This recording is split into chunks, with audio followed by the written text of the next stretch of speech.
Hello everyone and welcome to a special episode of Slash Film Daily. My name is Ben Pearson, I'm the senior writer at slashfilm.com, and today I wanted to share my interview with actress Toni Collette. Collette was nominated for an Oscar for her performance in The Sixth Sense, and now she's back in the horror genre again with Hereditary, a film so scary it makes The Sixth Sense feel like an episode of Sesame Street. Hereditary is deeply disturbing, an unnerving, visceral piece of filmmaking that will freak you out and leave you profoundly shaken by the time it ends. Collette delivers an absolutely unreal performance in this movie, playing a matriarch whose family becomes haunted when her character's mother dies. She's physical and raw and wounded and grieving and furious. It's arguably the best work of her entire career. We published a full review of the movie at slashfilm.com, and I'll link to that in the show notes. But I recently sat down with Collette at the film's press junket in Beverly Hills to talk about whether this script intimidated her, what it was like working with first-time director Ari Aster, the scariest thing about this movie for her, and much more. We get into heavy spoilers at a certain point, but I'll interrupt the interview to chime in and give you a warning before that happens, so feel free to listen freely until then. Without further ado, here is my interview with actress Toni Collette. Congratulations on this movie, you're incredible in it. Oh, wow, thank you very much. I've heard some actors say that being slightly scared of a role is a good sign that they should really sort of take the plunge and take it. Does that apply to you in this case? Were you intimidated by this part when you first read the script? I wasn't intimidated, I just knew that I had to do it, and I wasn't entirely sure how I would achieve that. But after making a declaration of kind of pushing heavy films away and wanting to focus on lighter things, it was sent to me, I reluctantly read it, and then it was inevitable. I had to do it. I think a little bit of fear is a good thing. Yeah. You've worked with first-time filmmakers before, but this is one of the most demanding roles of your entire career, I think. How much does the director's experience factor into you deciding to take a particular part? It's so funny. I've heard that actors don't want to do certain jobs because the directors are first-time directors, which seems so crazy to me. Because if the director has also written it, there's already a clear understanding of their storytelling ability. B, everyone has to start somewhere, so, what the fuck? And C, it's kind of a wonderful thing because they're not set in their ways yet. It's going to be beautifully collaborative on a good day. Right. So it was evident when I spoke to Ari and then met with him. I mean, it was already there in his writing. I mean, it was an undeniable, like, oh shit, I'm going to have to do this. It's so fucking good kind of situation. But then when I spoke to him, he seemed a little green. He was a bit kind of, a little fumbly on the phone. And I met him when I got back to LA. I'd been shooting in Paris, so I spoke to him from there. Got back. We had a meeting. And it was just so clear that he was more than capable. Like, he'd created the most complex, complete world. He had such depth of understanding of the human condition, really. This is about people who are grieving and about family dynamics. And family is, it's whether you get on with your family or not, like that, those connections are really, they're powerful and profound. And to take this story, which seemed like it was one thing, and create a natural extension into what is essentially a different genre, was just so smart. He's so intelligent and so understanding. He was the most prepared, meticulously, specifically prepared director I've ever worked with. Every single thing you see on the screen is absolutely intentional. And every single person, he handpicked everything in this film. It really is all Ari. He's an incredible filmmaker. Cool. And he's so humble and sweet and kind, and that's pretty rare combination. Yeah, definitely. You deliver a lot of really bone-chilling primal screams in this movie. How exhausting was it to prepare for the mental breakdowns that take place in this story? It was almost a case of, once I decided to do it, that was it. There was no having to prepare for each scene, because there were no easy days on this. Right. So it was kind of a matter of pushing it away until they called action and then just kind of letting it out. Yeah. Interesting. There are a lot of really long takes in this movie too. With your experience working on the stage, was the idea of playing a lot of these scenes out in long takes, was that appealing to you? Was that from the beginning, was that part of the process, or did it sort of evolve into that on the day? I'm pretty sure years before we even started filming, Ari knew exactly which shot, which cutting point, like every single nuance. So it was something he talked about right off the bat, how he was going to shoot it. And I found it neither intimidating or the opposite. Like it was, it just was what it was. I found all of his decisions in terms of the way he shot it, I thought were just really creative and original and exciting to work with. I several times went up to he and Pav just going, guys, this is like the camera Olympics, because they were just so inventive and they did it in a way which didn't distract from the story. It really did enhance it. It's and gave it a kind of poetic quality as well. Yeah, for sure.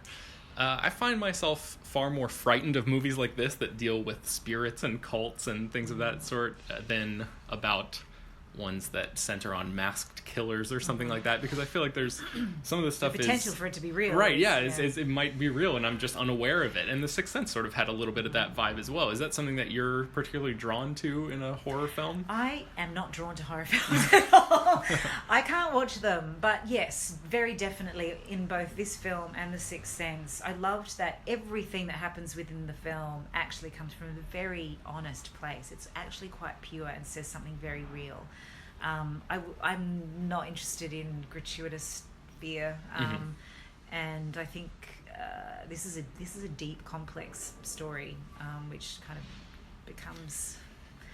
I think the scariest thing about the movie, being someone who's optimistic, is that. I mean, it is a revelatory kind of awakening for this woman. And all these unsettled feelings that she didn't understand her whole life, suddenly it dawns on her and she starts to put it together. And usually you associate that kind of moment in your life with like some kind of progressive, positive change. Yes. And this is further entrapment and no hope whatsoever. Yeah. As well as complete betrayal. And it is, I think that's the scariest thing. There is no hope.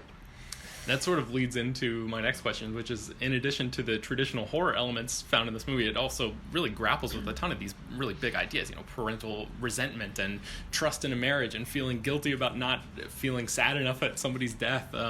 Were there any, which of those aspects or any others that were there any that I guess that you connected with more than others when you first? I loved all of them. They all seem somewhat contrary and yet very real and probably very common. I think the idea of motherly love is an ideal actually now, because relationships are complicated, people are complicated, and hormones are complicated, and there are certain things we expect from mothers which seem to be quite archaic now. And I love that within this film there are very, very individual real responses from my character, and that she's not just this kind of two-dimensional woman. Like she is at times incredibly unlikable, and I like that. Yeah. Hey, it's Ben from the present. Just wanted to drop in and issue a massive spoiler warning. Like, seriously, this is a huge, huge spoiler warning for something that happens in Hereditary. If you've enjoyed what you've heard and you have any interest in seeing this movie and haven't seen it yet, I would highly, highly, highly recommend stopping the episode now, going to check out the film, and then coming back and listening to the rest, because for real, last time, this is a spoiler warning. All right, here we go.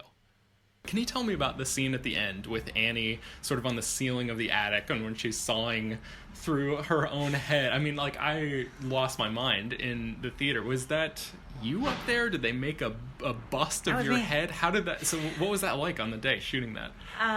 It felt like another film, to be honest. Really? There was nothing, like, particularly unnerving about how, like, unsettling that was? Or is that just the filmmaking coming through? On the day, it was fine? On the day, it was just kind of strange and quite funny. Really? Because it was so distant from everything that we'd been doing that was really, really grounded in something very real. Yeah. I mean, it's obviously horrible.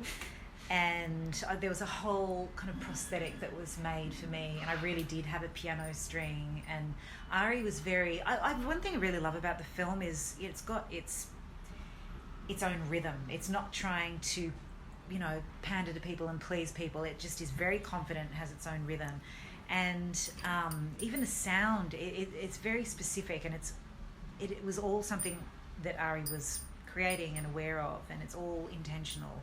And as I was pulling the piano string, he would go, now, until it started to speed up. And then obviously afterwards, they added the sound of it falling to the ground off my body. And so I didn't quite lose my head. But yeah, it was a strange one, because even though I love the ambiguity of the maniacal quality that my character starts to creep towards the end of the film, because you really don't know whether she's losing it or whether she's literally finding it. Right. And so from that kind of speeded up place, it just leaps into something which, given what we'd already worked on, it did kind of feel far-fetched, but it's not within the context of the story. Right. But on the day, it was like, this is bonkers. Yeah. Is this the first time you've played a character who's caught on fire? Yep. What was that experience like for you? So I had like a thick shirt on so that they could put, I guess, what is essentially like a steel plate underneath the shirt on my forearm, and it was almost like a gas fireplace. So once they turned it on, it was going to light up, but it was controllable. But yes, it did concern me. Okay, I probably have time for one more question. Are you somebody who takes the character home with you, or are you able to really disconnect from that at the end of the day? A bit of both. And I would always in the past have answered the absolutely the latter, but in the last several years, and the reason I had said to my agent I don't want to do anything heavy is because I did start to find things were accumulating, and I had to figure out a way to kind of shake it off. Yeah, so with this, so I am figuring that out, and I don't want to be. I am so thankful I got this role, because I mean, actors, I certainly do. I want to go for it, and you rely on someone else's words, right? So it really is a gift to get this from Ari, because I imagine most actors want the opportunity to really go for it. So as intimidating as it can seem, if you're exhausted one day, or you've just been on the phone to any element, you didn't sleep, or fucking haven't eaten enough, like nothing ever got in the way of it. It was all kind of gravy. It just felt special as we were making it. Cool. Well, thanks very much for your time. Sure. I appreciate it. God, it's getting late in the day. I'm putting myself to sleep. Nice to meet you. Thank you so much. Yeah, no problem. Right. I just wanted to let you know that I'm a big fan of The Way, Way Back, too. I loved your work in that movie. I feel like that was that movie. not enough people talk about that one, so it's great. That's so nice. Thank you. See ya. Take care.